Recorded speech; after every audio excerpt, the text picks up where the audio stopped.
Hello everyone, welcome to foundation classes by Amit. देखिए भाई, जैसा कि आप सभी को पता है, ये जो वीडियो है आपने टाइटल देख लिया होगा। ये आपके हरियाणा जेपीटी के एग्ज़ाम को लेके है कि हम किस तरीके से एक वीक के अंदर कौन कौन सी चीज़ें हैं जिनको हम रिवाइज करें। तो कुछ मोस्ट इंपॉर्टेंट चीज़ें मैं आपको बताने वाला हूँ।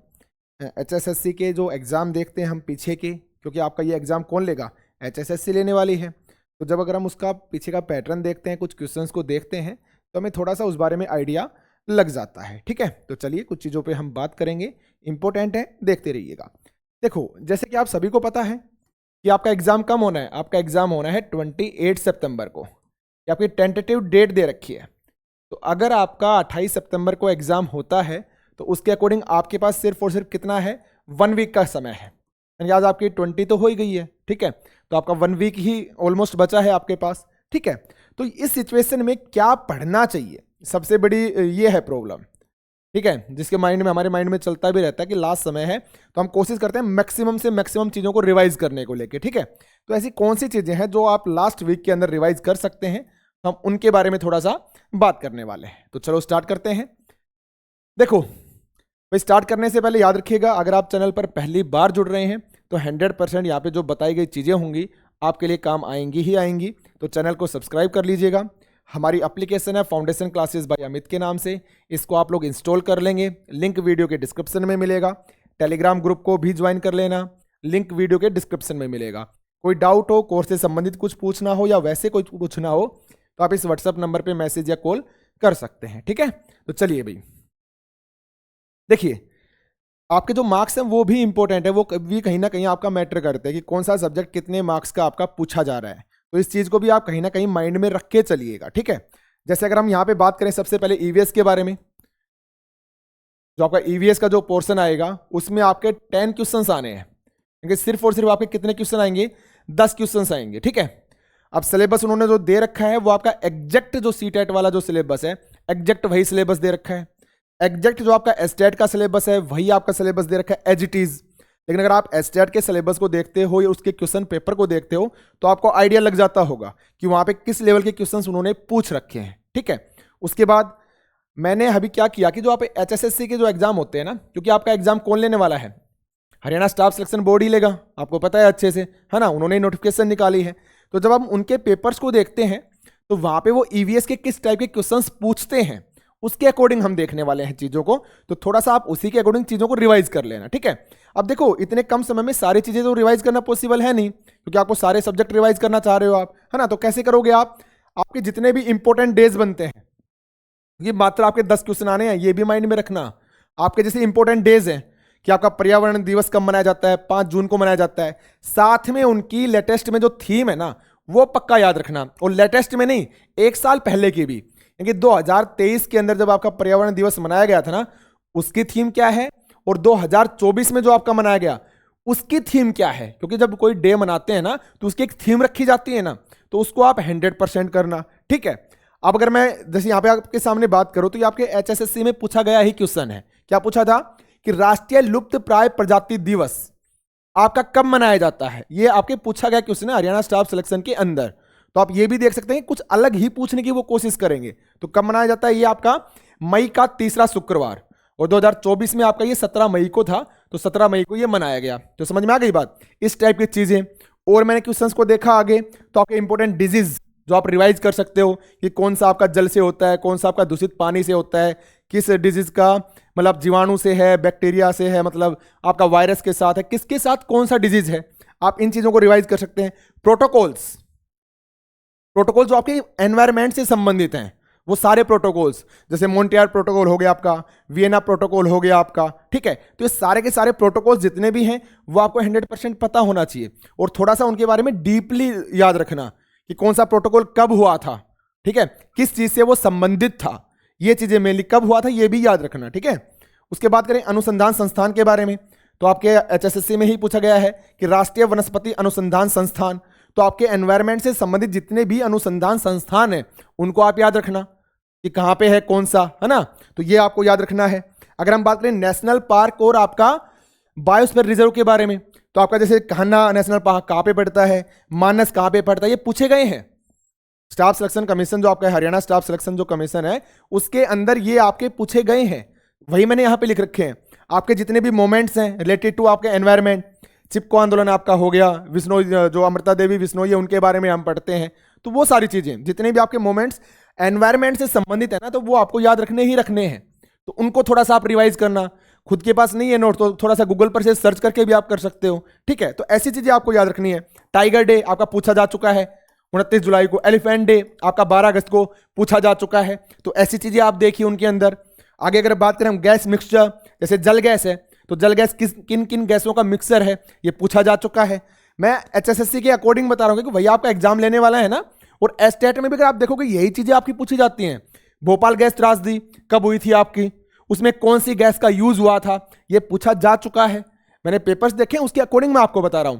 तो ऐसी चीजें लास्ट टाइम में आप रिवाइज कर सकते हो, ठीक है। बाकी 10 क्वेश्चंस आपके आने हैं, पता किसी को नहीं है कौन क्या पूछने वाला है, ठीक है, क्योंकि 12-13 साल बाद आपका एग्जाम हो रहा है। PRT लेवल का आपका एग्जाम है, सिलेबस है सीटेट और एस्टेट का दे दिया एज इट इज उठा के, लेकिन पूछेंगे क्या किसी को नहीं पता है। याद रखना इस माइंड को, मतलब इस बात को आप माइंड में, तो आप उसके अकॉर्डिंग थोड़ा सा देख लेना इन टॉपिक्स को मेन कि कौन सी चीज आपकी कम बनाई जाती है, ठीक है। इंपॉर्टेंट डेज, थीम, ये सब चीजें, ठीक है। और जो क्वेश्चन अभी लेटेस्ट में पूछे जा रहे हैं वो मैंने आपको दिखाए हैं हरियाणा स्टाफ सिलेक्शन कमीशन के, ठीक है। तो उसके अकॉर्डिंग आप थोड़ा सा इनको देख लेना। उसके बाद बात करें हम 20 मार्क्स का, आपका 20 क्वेश्चन आएंगे किसके, मैथमेटिक्स के। तो अगर हम इसके बारे में बात करते हैं, तो जब से आप लोगों ने तैयारी स्टार्ट की है, आपने अपनी कोई ना कोई सेल्फ नोटबुक बनाई होगी। तो अगर बनाई है और वहां पे जो चीजें आपको नहीं आई आपने अलग से लिख रखी होंगी, तो उन्हीं चीजों को बार बार रिवाइज कर लो। या फिर जितने भी आपके मेन इंपॉर्टेंट फॉर्मूलाज बनते हैं ना, आप उनको तो करो ही करो। इंपॉर्टेंट फॉर्मूलाज का मतलब आपके ट्रिग्नोमेट्री के हैं, बाकी आपका सिलेबस में ट्रिग्नोमेट्री नहीं है, लेकिन फिर भी बेसिक तो आप देख सकते हो ना कि किसकी वैल्यू क्या होती है। राइट एंगल ट्रायंगल है उसके बारे में, ठीक है, क्वाड्रिलेटरल है उसके बारे में। तो जितने भी आपके मेन इंपॉर्टेंट फॉर्मूलाज बनते हैं उनको एक अलग से कॉपी में भाई लिख लो, क्योंकि 20 मार्क्स का है। एडवांस में अगर वो पूछेगा फॉर्मूला बेस्ड ही होते हैं आपके सारे के सारे, ठीक है। हमने जो एस्टेट में प्रैक्टिस भी अच्छे से किए हैं, ठीक है ना, तो उनको आप थोड़ा सा देख लेना। जो भी आपका वीक पॉइंट है सबका अलग अलग होता है, मेनली उस वीक पॉइंट पे फोकस करो। ऐसा नहीं कि पूरा मैथ उठा के बैठ गए, परसेंटेज करने लग रहे हो, SI करने लग रहे हो, CI करने लग रहे हो, नहीं। जो आपका वीक पॉइंट है आप उसके ऊपर मेनली फोकस कीजिए। इतना तो आप लोग कर चुके होंगे, ठीक है। जैसे पॉलीगन है, तो एस्टेट में इससे रिलेटेड काफी बार क्वेश्चन पूछा जाता ही जाता है आपका पॉलीगन का। तो पॉलीगन का जितने भी फॉर्मूलाज आपके कि आंतरिक कोण का सम क्या होता है, बाह्य कोण का सम क्या होता है, भुजाएं कैसे निकालते हैं, तो उस टाइप की सारी चीजें आप करो रेडी। ट्रिग्नोमेट्री बेसिक्स आपके जितने भी ट्रिग्नोमेट्री के फॉर्मूलाज बनते हैं वो सारे आप कीजिए। एलजेब्रा का आपने देखा होगा कि A³ - B³ कितनी बार क्वेश्चन पूछा गया है ये। तो इस टाइप के जितने भी आपके फॉर्मूलाज बनते हैं एलजेब्रा के अंदर उनको आप देखो। सर्च इंडिसेस है तो उसके अंदर आप देख सकते हैं वॉल्यूम, एरिया है, क्षेत्रफल है ना, आयतन वाले क्वेश्चंस। तो सारे के सारे कि आयत का क्षेत्रफल क्या होता है, इसका परिमाप क्या होता है, सर्कल है उसका क्षेत्रफल क्या होता है, ये सारी चीजें, परिधि क्या होती है। तो यानी कि जितने भी आपके फॉर्मूलाज बनते हैं ना उन सारी चीजों को अलग से कॉपी में लिख लो और बार बार एक बार रिवाइज कर लो, क्योंकि बाकी चीजें आप पढ़ चुके होंगे, मुझे पता है। ज्योमेट्री के बारे में, ट्राइंगल वगैरह जो मैंने आपको अभी बताई हैं, तो उनके बारे में मेन चीजें आप देख लीजिए कि उनके फॉर्मूलाज क्या हैं, कैसे उनको निकाला जाता है, ठीक है। तो ये मैथमेटिक्स के अंदर आपको कर लोगे भाई, ठीक है। और जिसका जो टॉपिक कमजोर है ना उसका रिवीजन करो, ठीक है। सबका अलग अलग ये हो सकता है, किसी का एडवांस अच्छा होगा तो अपने अर्थमेटिक पे थोड़ा फोकस करो, जिसका अर्थमेटिक अच्छा है वो थोड़ा सा एडवांस के ऊपर फोकस कीजिए। तो जिसका जो कमजोर है उसके अकॉर्डिंग, क्योंकि आपका 20 मार्क्स का आना है, 20 मार्क्स नहीं 20 क्वेश्चन आपके आने हैं, तो उसके अकॉर्डिंग आप इसको थोड़ा सा देखिए, क्योंकि सबसे ज्यादा पोर्शन इसी का है और एक आपका CDP का है, ठीक है। आगे बढ़ते हैं। अगर हम हिंदी के बारे में ही बात करते हैं, अब हिंदी देखो, संज्ञा है, सर्वनाम है, विशेषण है, क्रिया है, आपको सब कुछ पता है कि कौन सी कितनी तो संज्ञाएं हैं, कितने आपके विशेषण है, कितने आपके सर्वनाम है, कितने टाइप के, मतलब तो थोड़ा सा ये देख लेना। अगर याद नहीं हो तो ये तो याद होंगे, ये तो बेसिक टॉपिक है आपके, हर कोई सही कर देगा। लेकिन जैसे आपका मान लो संधि हो गया, संधि की तो वीडियो मैंने कोर्स में डाल दी, एक बार उसको देख लेना, ठीक है। ये संधि जैसा टॉपिक है तो नॉर्मल सी बात है भाई, रेडी करो। रेडी करने का मतलब एटलीस्ट पहचान तो अच्छे से करो कि अगर क्वेश्चन आता है तो गलत ना हो। समास है, अब समास में जैसे क्रमधारी और बहुव्रीहि में क्या होता है, किसी को अंतर में हमेशा कंफ्यूजन होता है को इसका आंसर क्या बनेगा, तो ऐसे टॉपिक्स को आप कवर करो। सब कुछ पढ़ने का तो फायदा नहीं है ना लास्ट टाइम के अंदर। पर्यायवाची हैं, हाँ इनको आप याद कर सकते हो, पूछा जाता है आपका। कारक है, कारक जैसे अपादान कारक है, काफी बार कंफ्यूजन होता है, क्वेश्चन भी हमने किए हैं स्टेट के आपके PYQ सीरीज के अंदर। तो ऐसे टॉपिक्स जहां पे कंफ्यूजन है, जिनमें आप डाउट में रहते हो। और डाउट कैसे पता चलता है? इतने दिन से आपने जो प्रैक्टिस की है ना, जिस टाइप के क्वेश्चंस आपने गलत किए हैं उनकी आप प्रैक्टिस करो, उनको आप देखो अच्छे से कि भाई ये टॉपिक था, यहां पे गड़बड़ होती, कैसे हो रही थी गड़बड़। आपके उपसर्ग प्रत्यय वाले क्वेश्चंस हो गए, यहां पे भी काफी बार दिक्कत आती है, इसमें कौन सा उपसर्ग है, कौन सा आपका प्रत्यय है। अगर किसी नोटबुक से नहीं मिलता तो गूगल पे सर्च करके करो भाई, तो चीजों को करने से ही होगा। तो जिसका जो पॉइंट वीक है उसके ऊपर एटलीस्ट आप अच्छे से थोड़ा सा फोकस करो, सब कुछ पढ़ने का फायदा नहीं है, ठीक है। आपकी ओनली 10 क्वेश्चन ही आने हैं। अब 10 क्वेश्चन में उन्होंने तो कंप्लीटली पेडागोजी डाली है, उन्होंने ऐसा कुछ भी नहीं दे रखा कि भाई हम ये पूछेंगे। एस्टेट में भी पेडागोजी होता है सिलेबस में, लेकिन पूछते ये सब है। तो इस अकॉर्डिंग मैं आपको बता रहा हूं, ठीक है। तो थोड़ा सा आप इनको देखोगे भाई, पेडागोजी पोर्शन है उसको थोड़ा सा रिवाइज कर लो आप सभी, बाकी जिसका जो कमजोर है वो आपको रिवाइज करना ही है, ठीक है। अगर हम इंग्लिश के बारे में बात करते हैं तो वही आपके पेडागोजी, और देखो पेडागोजी इंग्लिश और हिंदी की एग्जाम एग्जैक्ट सेम है, कोई डिफरेंस नहीं है। ऐसा नहीं है कि वो इंग्लिश की थोड़ी सी अलग है या हिंदी की अलग है, एग्जैक्ट सेम चीजें हैं आपकी। हिंदी की आपने कर ली तो इंग्लिश अगर आप बनानी आपको आती है तो समझो वो भी आपकी हो गई, ठीक है। अब इसमें जैसे वॉइस या नरेशन जैसा जो टॉपिक है वो पूछे जाते ही जाते हैं, तो इनके जो मेन इंपॉर्टेंट आपके रूल्स हैं उनको आप थोड़ा सा देख लीजिए कि भाई ये रूल्स हैं आपके वॉइस के, नरेशन के, वो आपके गलत ना हो ताकि, ठीक है। अगर आप आर्टिकल की तरफ जाते हैं, प्रीपोजिशन जाते हैं, टेंस, जितनी भी आपके टेंस है एटलीस्ट इनकी प्रॉपर्टीज, ठीक है, कहाँ पे आपका फोर लगता है, कहाँ पे आपका सिंस लगता है, किस टेंस की क्या आपकी पहचान है, ठीक है। स्टेट के अकॉर्डिंग अगर वो पूछना चाहेगा तो यहां से पूछेगा ही पूछेगा, ठीक है। अगर आप वोकैब में जाते हो तो ईडियम फ्रेजेस हो गया, वन वर्ड हो गई, स्पेलिंग्स हो गई, एंटोनिम्स सिनोनिम्स हो गई, आपको अनलिमिटेड प्रोवाइड करवा रखी है कोर्स में, रिवाइज कर लेना उनको फटाफट, ठीक है। बाकी जिसका जो कमजोर है वो तो आपको करना ही है। यानी कहने का मतलब ये है कि लास्ट समय के अंदर जो सिर्फ आपका कमजोर है, प्रैक्टिस करते समय जहां पे आप गड़बड़ कर रहे थे, सिर्फ और सिर्फ उन्हीं टॉपिक्स को बार बार रिवाइज करना है, ठीक है। याद रखिए आप इस बात को। अगर हम सीडीपी के बारे में बात करें, अब सीडीपी के आपके 20 क्वेश्चंस आने हैं। सीटेट के सिलेबस के अकॉर्डिंग देगा तो कुछ भी एक्स्ट्रा अलग से पढ़ने की जरूरत है नहीं, बिल्कुल बच्चों वाले अप्लाइड टाइप क्वेश्चंस देंगे वो। अगर सीटेट के ऊपर गए तो, सीटेट को नहीं जाते हैं, अगर वो आपके पीजीटी के ऊपर, उसके पीआरटी के ऊपर जाते हैं, एस्टेट के ऊपर जाते हैं, एस्टेट के अकॉर्डिंग, तो नॉर्मल सी बात है, कुछ चीजें आपको याद रखनी पड़ेंगी। प्रैक्टिस हमने अच्छे से की है, आपको अच्छे से पता है, ठीक है। साथ में आपकी इंपॉर्टेंट थ्योरीज, जो भी आपकी इंपॉर्टेंट थ्योरी आपको याद नहीं है वो थ्योरी पक्का उनके कंसेप्ट देख लो, सिलेबस के अकॉर्डिंग तो देखना ही देखना है, ठीक है। मेन इंपॉर्टेंट उनकी जो स्टेजेस होती हैं कि आपकी एरिक्सन थ्योरी की कितनी स्टेज दी उन्होंने, 8 दी थी, हमने पढ़ा था ना। आपके विश्वास, अंधविश्वास, उन चीजों के बारे में, ट्रस्ट मिसट्रस्ट, अविश्वास, उनके बारे में हमने पढ़ा था। तो किस थ्योरी के अंदर कितनी स्टेजेज है याद रखो, कौन सी स्टेज किसकी है याद रखो, ठीक है। वहां से कोई ना कोई चीज आपको देखने को मिल जाएगी।